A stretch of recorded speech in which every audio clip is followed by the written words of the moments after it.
नमस्कार। इस वीडियो में आपका स्वागत है। पिछले बहुत सारे वीडियोस में हमने ब्रिटेन के संविधान का विस्तार से अध्ययन किया है और अपनी पहली इकाई पूर्ण की है। अब हम संयुक्त राज्य अमेरिका के संविधान का अध्ययन प्रारंभ करेंगे, किंतु इससे पूर्व संयुक्त राज्य अमेरिका की सामान्य पृष्ठभूमि का अध्ययन करेंगे, क्योंकि संविधान की सफलता अथवा असफलता बहुत कुछ अन्य तत्वों पर निर्भर करती है। अर्थात उस देश का भूगोल क्या है, उस देश का प्राकृतिक संसाधन किस प्रकार से हैं, वहाँ की जनसंख्या का चरित्र कैसा है और वहाँ की जनसंख्या कितनी है, पड़ोसी देश किस प्रकार के हैं। इन सब बातों से किसी भी देश के संविधान की सफलता निर्भर करती है। इसलिए अमेरिका के संविधान को अध्ययन करने से पूर्व हम उसकी सामान्य पृष्ठभूमि की चर्चा करेंगे। सबसे पहले हम अमेरिका के भूगोल को जानने का प्रयास करते हैं। हम जानते हैं कि 1492 में पुर्तगाल के नागरिक कोलंबस ने सबसे पहले अमेरिका की खोज की थी।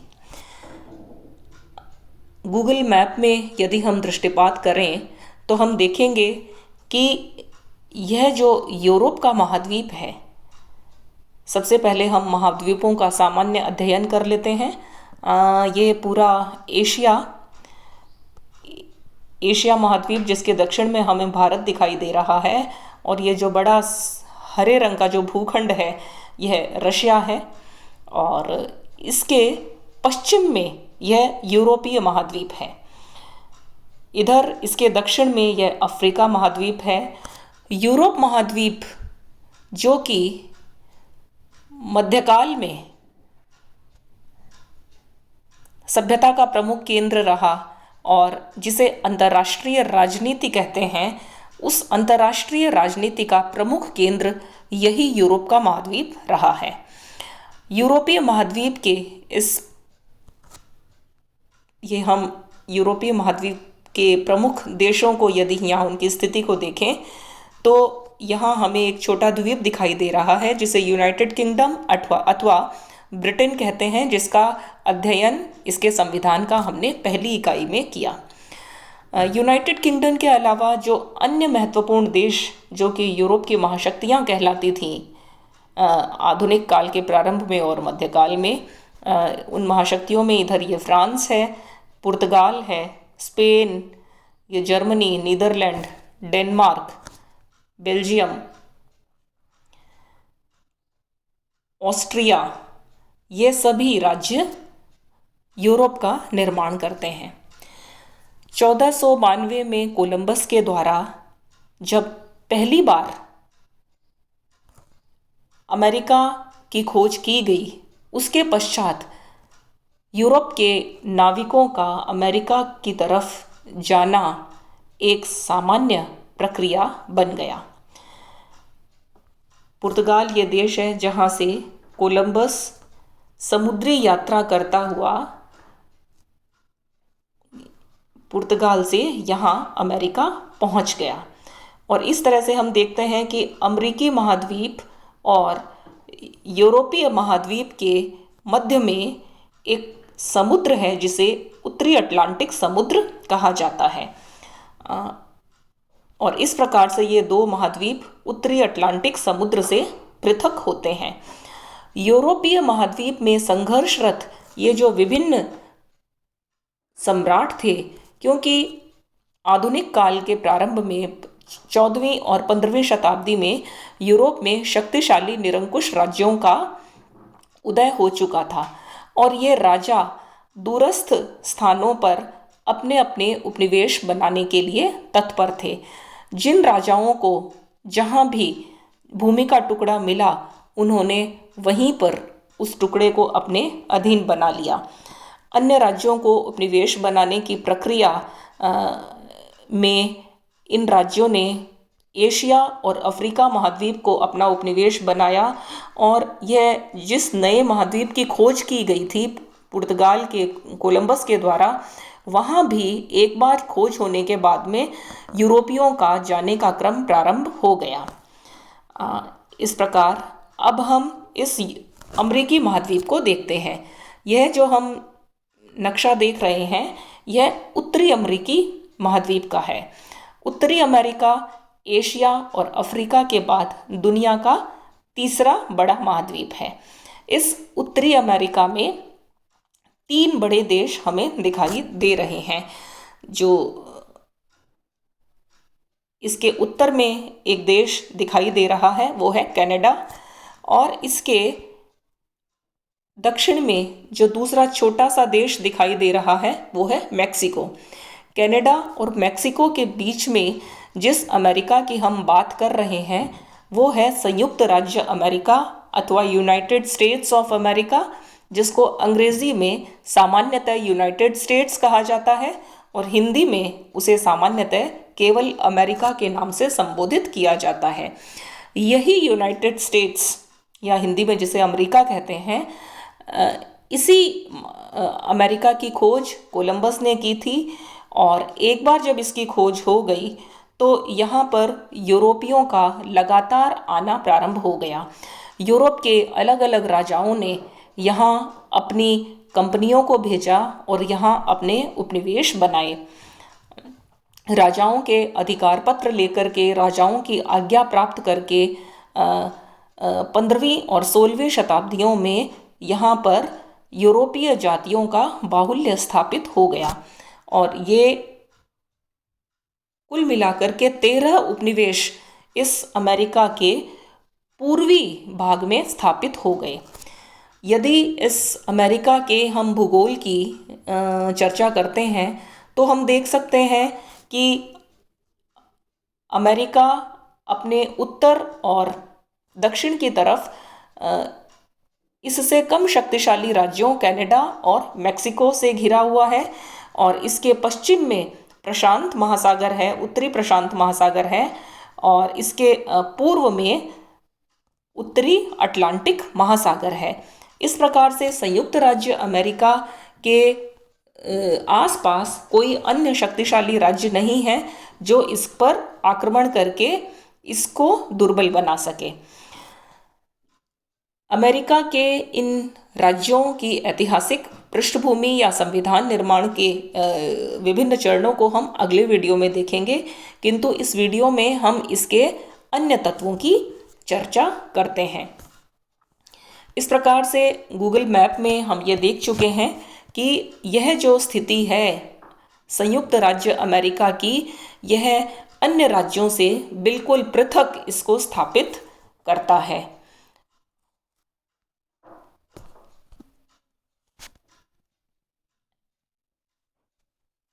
हम यहाँ देख सकते हैं कि यह जो यूनाइटेड स्टेट्स ऑफ अमेरिका है, ये इसके विभिन्न राज्यों का हमें ये संगठन दिखाई देता है। इसके 50 राज्य और एक इसका संघीय जिला है, ये मिलकर के अमेरिका का निर्माण करते हैं। इन विभिन्न क्षेत्रीय इकाइयों को देखने से हमें यह सीधी रेखा में आयत अथवा वर्गीय आकृतियों में यह हमें दिखाई दे रहे हैं। इसका कारण यह है कि यूरोप के जो पहले 13 उपनिवेश थे, जो आज संख्या में बढ़कर के उन्हें 51 भागों में विभाजित कर दिया गया है, ये कृत्रिम सीमाएं हैं। कृत्रिम सीमाओं के द्वारा इनको अलग अलग किया गया है। इनको पृथक करने वाली कोई भी प्राकृतिक सीमाएं, किसी भी प्रकार की नदी अथवा पहाड़ों के द्वारा इनकी सीमाएं नहीं बनी थी। इसलिए इनका जो क्षेत्रों का जो विभाजन है वो मानव निर्मित है और कृत्रिम है। इसीलिए ये सीधे और सपाट भूखंडों के रूप में यहाँ हमें दिखाई देते हैं।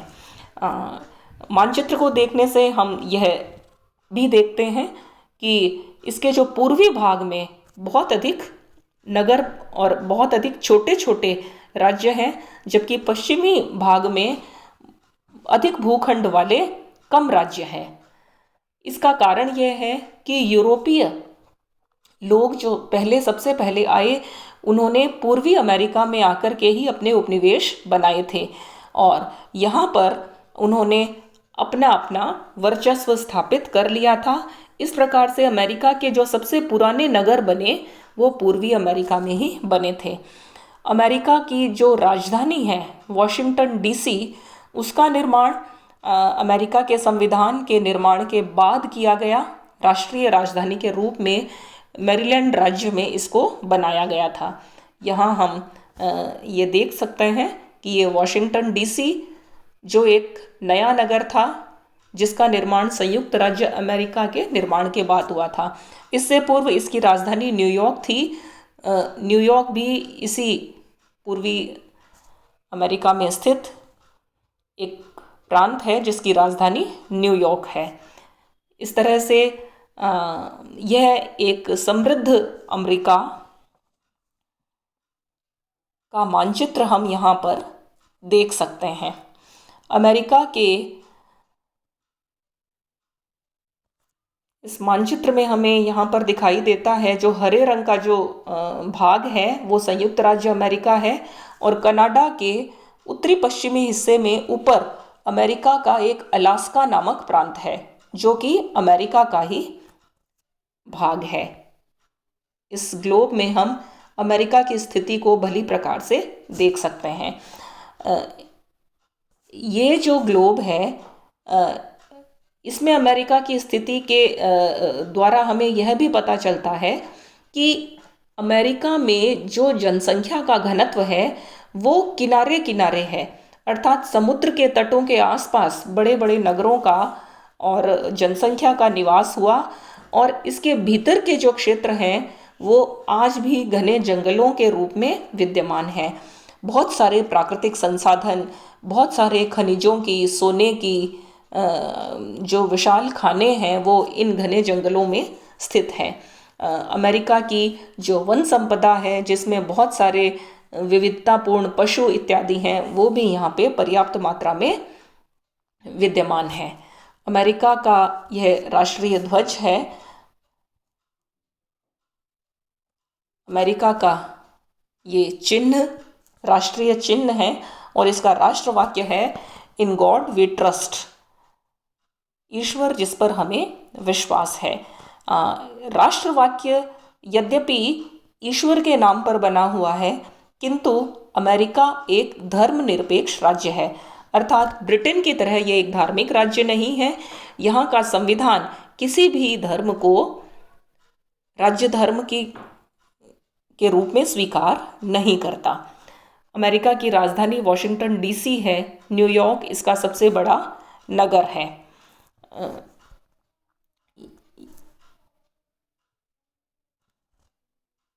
यदि इसके प्रजातीय समूहों की यदि बात करें तो क्योंकि यूरोप से आने वाले सफ़ेद प्रजाति के लोग ही यहाँ सबसे पहले आकर के बसे थे, उन्होंने अपने अपने उपनिवेश बनाए थे।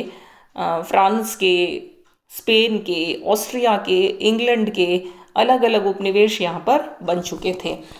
संपूर्ण यह आबादी श्वेत यूरोपियों की 77% और अश्वेत लोग जो हैं, जो अफ्रीका से जो नीग्रो काले लोग लाए गए थे, दास के रूप में खरीद करके इनको लाया गया था इन यूरोपियों की अर्थव्यवस्था के संचालन के लिए। उसकी जनसंख्या भी अब बढ़कर के 13% हो गई है।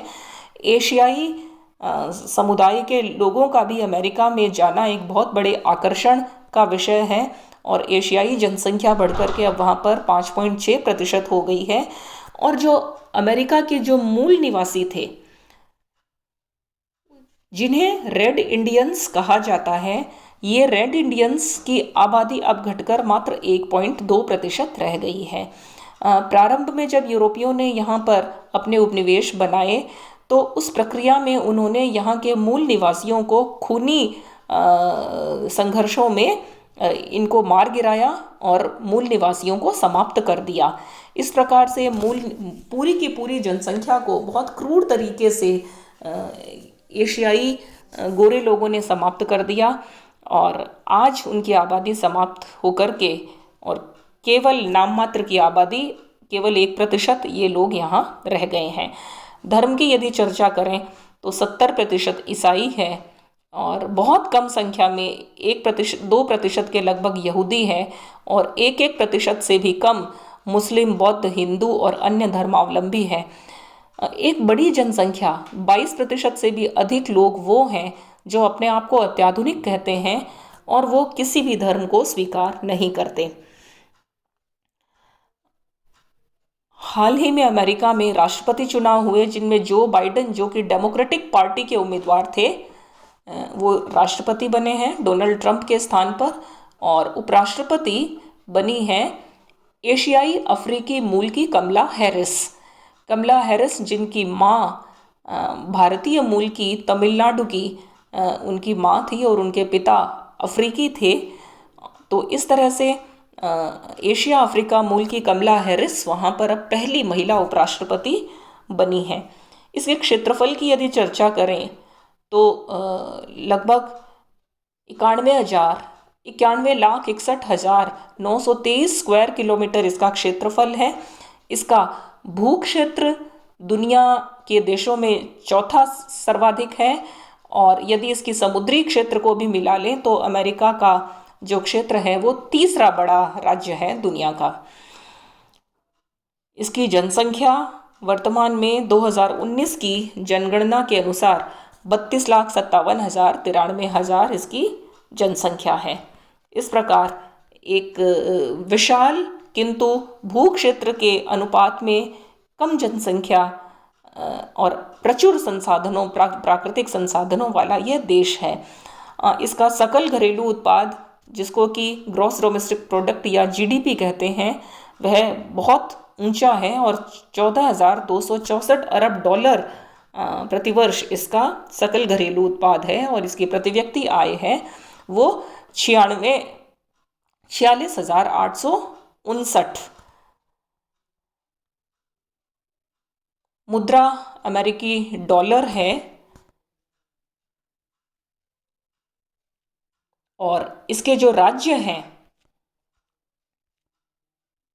इसकी यदि राजनीतिक प्रशासनिक संरचना की बात करें तो हम देख चुके हैं कि इसके 50 राज्य और एक जिला है जिसे कि कोलंबिया जिला कहा जाता है। यह कोलंबिया जिला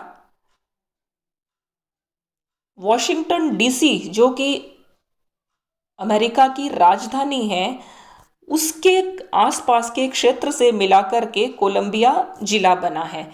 कोलंबिया, वॉशिंगटन डीसी, मैरीलैंड यहाँ हम देख रहे हैं। मैरीलैंड नामक राज्य में वॉशिंगटन डीसी का निर्माण किया गया और अब इस वॉशिंगटन डीसी राजधानी, राष्ट्रीय राजधानी क्षेत्र का जो हिस्सा है वो है कोलंबिया जिला और वो किसी भी राज्य के अधीन नहीं है, वरन उसका संचालन वहाँ की केंद्रीय सरकार करती है। वॉशिंगटन डीसी वहाँ की राजधानी है, किंतु वॉशिंगटन नामक जो एक स्वतंत्र राज्य है वो उत्तरी पश्चिमी किनारे पर स्थित है।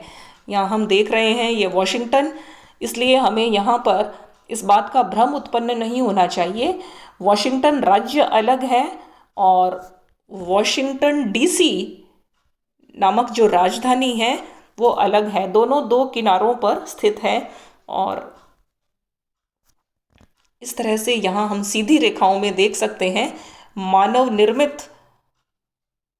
इनका विभाजन किया गया है विभिन्न राज्यों का। ये विभिन्न राज्यों के यहाँ नाम ये हम देख रहे हैं और अमेरिका एक संघीय, अध्यक्षीय संघीय प्रणाली का एक संविधान है। इसकी जनसंख्या की बात हम कर चुके हैं। अर्थव्यवस्था की दृष्टि से अमेरिका दुनिया की सर्वाधिक ताकतवर अर्थव्यवस्था है और बेरोजगारी यहाँ पर मात्र 3% हम देख रहे हैं। इसका विकास दर बहुत ऊंचा है और ये मिश्रित पूंजीवादी अर्थव्यवस्था है। इस प्रकार से यदि हम अमेरिका के यदि इस प्राकृतिक और क्षेत्रीय भौगोलिक संसाधनों के आधार पर अब हमें ये समझ में आना चाहिए कि इतनी अनुकूल स्थिति और इतनी विशाल भू क्षेत्र वाला यह जो अमेरिका का जो राज्य है, जिसे संयुक्त राज्य अमेरिका कहते हैं, इसमें आज से 200 वर्ष पूर्व जिस संविधान का निर्माण हुआ, उसी संविधान के अंतर्गत आज यह विश्व की महानतम शक्ति बन गया है। इस प्रकार से अमेरिका को यदि कहें तो एक ईश्वरीय वरदान की तरह है कि यहाँ पर सभी प्रकार की भौगोलिक, प्राकृतिक, जनसंख्या संबंधी और राजनीतिक व्यवस्था की अनुकूलताएं विद्यमान हैं। अगले वीडियो में इसके संविधान के विकास की चर्चा करेंगे। धन्यवाद।